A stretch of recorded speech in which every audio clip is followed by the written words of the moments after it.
សួស្តីបងប្អូនទាំងអស់គ្នាថ្ងៃនេះខ្ញុំលើកយកព័ត៌មានមួយដែលចុះផ្សាយដោយគេហទំព័រ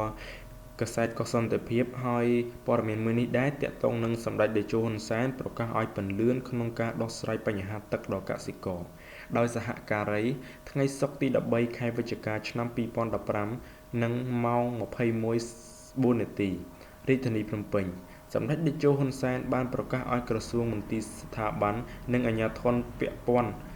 ត្រូវយកចិត្តទុកដាក់ឲ្យពន្លឿនល្បឿនក្នុងការដោះស្រាយបញ្ហាទឹកដល់កសិករយើងដែលកំពុងប្រឈមនឹងគ្រោះរាំងស្ងួតនិងកង្វះខាតទឹកធ្វើស្រែចម្ការសម្ដេចអគ្គមហាសេនាបតីតេជោហ៊ុនសែននាយករដ្ឋមន្ត្រីនៃព្រះរាជាណាចក្រកម្ពុជាបានសរសេរបែបនេះនៅក្នុងបណ្ដាញទំនាក់ទំនងសង្គមផ្លូវការរបស់សម្ដេចកាលពី1 ម៉ោងមុននេះនៅយប់ថ្ងៃទី13ខែវិច្ឆិកាឆ្នាំ2015នៅក្នុងបណ្ដាញទំនាក់ទំនងសង្គមផ្លូវការរបស់សម្ដេចតេជោហ៊ុនសែនបានសរសេរទៀតថាចំពោះអាជ្ញាធរដែនដីដែលមានលទ្ធភាពអាចដោះស្រាយដោយខ្លួនឯងគឺត្រូវចាត់វិធានការជួយប្រជាពលរដ្ឋឲ្យបានទាន់ពេលវេលារីឯអាជ្ញាធរដែ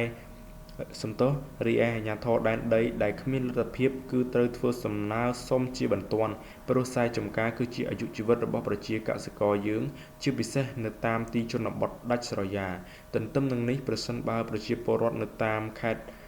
នានាកំពុងប្រឈមនឹងបញ្ហាគ្រោះរាំងស្ងួតឬកំពុងខ្វះខាតទឹកសម្រាប់ដាំដំណាំស្រូវរបស់ខ្លួនសូមទំនាក់ទំនងអាជ្ញាធរដែនដីជាបន្ទាន់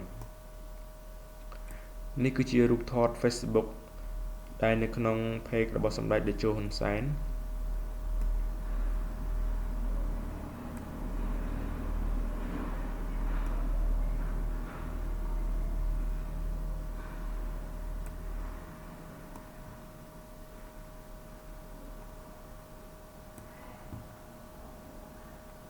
បាទសូមអរគុណរាល់ការតាមដានស្ដាប់